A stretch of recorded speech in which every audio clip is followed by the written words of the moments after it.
हरि ओम. नमस्कार. एकादशीचा संकल्प या अंतर्गत आज जाणून घेऊया एका नृसिंह मंदिराविषयी. आज श्रावण शुद्ध एकादशी अर्थात पुत्रदा एकादशी. मराठी वर्षाप्रमाणे एका वर्षात 2 वेळेला पुत्रदा एकादशी येते. एक म्हणजे श्रावणातली शुद्ध एकादशी आणि दुसरी पौषातली शुद्ध एकादशी. आता या एकादशीला म्हणजे श्रावणातल्या एकादशीला नृसिंह मंदिराविषयी मी जे माहिती सांगणार आहे त्याच्या मागची कारण मीमांसा थोडक्यात सांगण्याचा प्रयत्न करते. आपल्या सर्वांना तर ठाऊकच आहे की महाराष्ट्रामध्ये श्रावण महिन्यात देवघरात अनेक घरी जिवतीचा कागद किंवा जिवतीची प्रतिमा ही लावली जाते आणि पूर्ण महिनाभर तिचं पूजन होतं. काही घरी श्रावणाच्या पहिल्या दिवशी, काही घरी बुधवारी, काही घरी शुक्रवारी किंवा काही घरी पंचमीपासून हा कागद लावण्यात येतो आणि त्याचं मग महिनाभर पूजन होतं. कापसाचं वस्त्र, फुलांचं माळ, आघाड्याचा हार असं सगळं या प्रतिमेला सुद्धा अर्पण करून त्याची मनोभावे पूजा केली जाते. नीट निरखून कधी आपण हा कागद बघितला असेल तर आपल्या लक्षात येतं या जिवतीच्या कागदामध्ये आपल्याला एकूण 4 प्रतिमा दिसतात. डाव्या बाजूला असतो तो नृसिंह म्हणजे नृसिंह अवतार, त्याच्याबरोबर तिथे भक्त प्रल्हाद. उजव्या बाजूला असतो तो कालिया मर्दन करणारा गोपालकृष्ण. मध्ये असते ती म्हणजे तो जिवतीचा मुख्य फोटो की पाळणा दिलेला असतो, त्याच्यामध्ये छोटं तान्हुलं असतं, त्याच्या भोवतीने 3-4 स्त्रिया बसलेल्या असतात, त्यातल्या 1-2घींच्या जवळ अजून एखादं छोटं बाळ असतं आणि खाली असतात ते बुध बृहस्पती. आता या सगळ्याचं आणि जिवतीचं काहीतरी संलग्न असं छान नातं पण आहे. तर त्याच नात्याचा एक भाग म्हणून आपण नृसिंह याविषयी म्हणजे प्रतिमेतले जे नृसिंहाची प्रतिमा दिलेली असते त्याविषयी जाणून घेऊयात.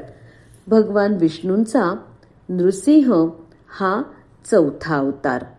हा अवतार भक्त प्रल्हादासाठी झालेला आहे हे आपल्याला ठाऊकच आहे. प्रल्हादाचेच पिता हिरण्यकश्यपू राक्षस याच्या वधासाठी भगवंतांनी हा अवतार धारण केलेला आहे. आणि हिरण्यकश्यपूने ज्या पद्धतीने वर मागून घेतले होते त्या सगळ्या अटी पाळूनच हा नृसिंह अवतार होता. कारण हिरण्यकश्यपूने वरच असा मागून घेतलेला होता की माझा मृत्यू हा कुठल्याही मानवाच्या किंवा प्राण्याच्या हातून होऊ नये, म्हणून ह्या नृसिंह अवतारामध्ये भगवंतांनी त्यांचं जे मुख आहे ते सिंहाचं आणि बाकीचा सगळा खालचा देह आहे तो मानवी असा हा अवतार आहे. आता आपल्याला ठाऊकच आहे की नृसिंह अवतार हा प्रल्हादाने भगवंताची जी अनन्य भावे भक्ती केलेली आहे आणि त्या भक्तीला प्रसन्न होऊन त्याचबरोबर प्रल्हादाचा साक्षात त्याच्या पित्याकडूनच जो अनन्वित छळ झालेला आहे त्यामुळे त्याच्या रक्षणार्थ आणि हिरण्यकश्यपूचा वध करण्यासाठी हा अवतार भगवंतांनी धारण केला होता.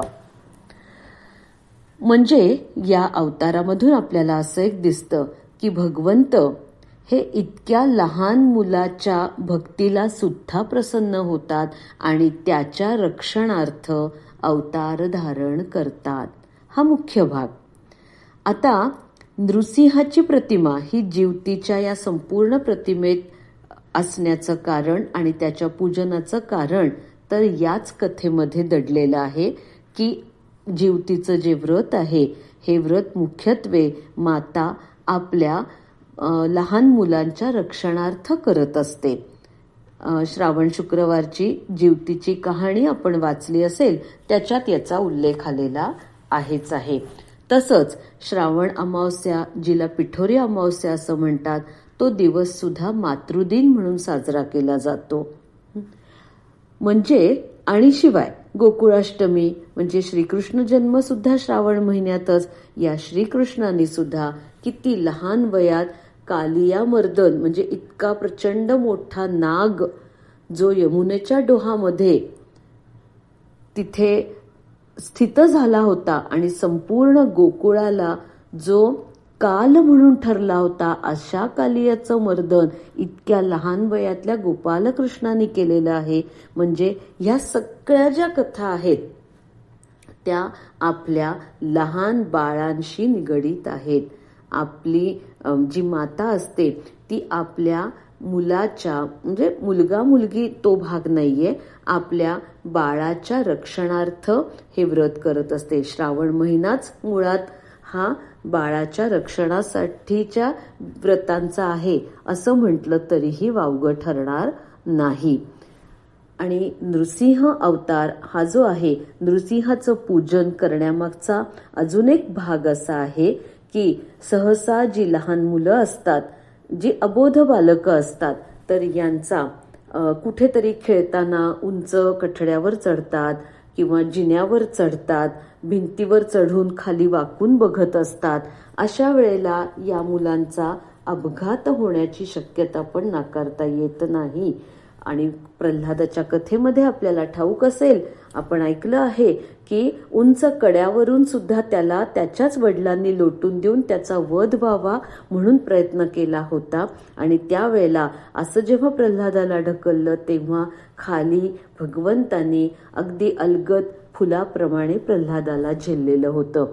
तसंच दुसरा एक जो महत्वाचा मुलांच्या आयुष्यातला भाग असतो तो म्हणजे लहान वयात मुलांना अन्नातून निरनिराळ्या प्रकारची बाधा, विषबाधा सुद्धा होण्याची संधी अनेक.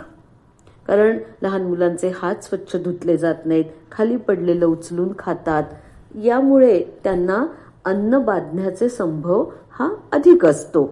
आणि अर्थातच मग याच्यामुळे सुद्धा त्यांच्या म्हणजे आरोग्यावर घातक परिणाम होऊ शकतो. म्हणजे या दोन्ही साठी भगवंत नृसिंह अवतारात जसं त्यांनी प्रल्हादाचं रक्षण केलं तसं आमच्या मुलांचंही त्यांनी रक्षण करावं, हा या नृसिंह प्रतिमेच्या पूजनामागचा अतिशय सुंदर आणि स्वच्छ आणि शुद्ध हेतू आहे. म्हणून हा सगळा भाव जाणून श्रावण महिन्याचं औचित्य साधून श्रावणातल्या एकादशीला आज मी नृसिंह मंदिराविषयी माहिती सांगण्याचा प्रयत्न करणार आहे.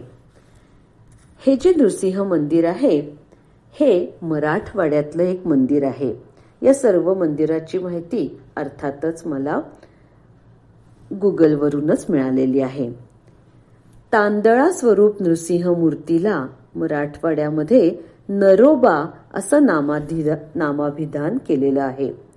असाच एक नरोबा नांदेड जिल्ह्यामध्ये लोहा तालुक्यात शेवडी या एका छोट्याशा गावी आहे. आज गावातले अनेक शेवडीकर कामासाठी, उद्योगधंद्यासाठी गावाबाहेर आहेत, तरी सुद्धा ते त्यांच्या मूळ गावाला म्हणजे शेवडीला आजही धरून आहेत.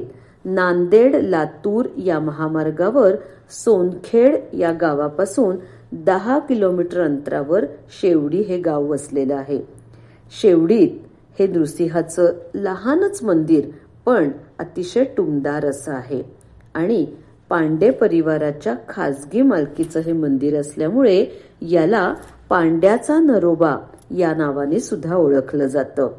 गढीच्या वाड्या शेजारील आवारात हे मंदिर असून पश्चिमाभिमुख आहे आणि सद्यस्थितीत या मंदिराचं जीर्णोद्धाराचं काम चालू आहे.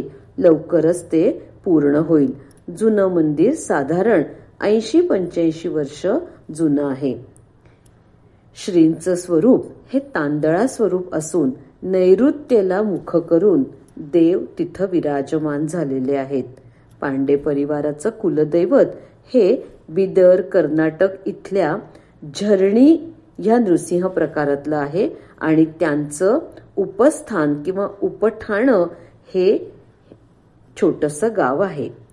इथं श्रींची दररोज पंचोपचारे पूजा केली जाते.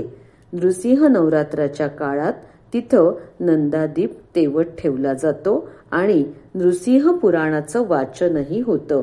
नृसिंह जयंतीच्या दिवशी सूर्यास्ताच्या वेळेला श्रींना पवमानाचा अभिषेक केला जातो आणि नंतर गुलाल उधळून नृसिंह जन्मोत्सव साजरा केला जातो. या नृसिंह मंदिराची मालकी शेवडीकर पांडे परिवाराकडे असल्यामुळे हे या मंदिराची व्यवस्था अत्यंत आपुलकीने पाहत असतात. अशा प्रकारे आज एका या नृसिंह मंदिराविषयी आपण जाणून घेतलं आणि श्रावणात नृसिंहाच्या प्रतिमेचं पूजन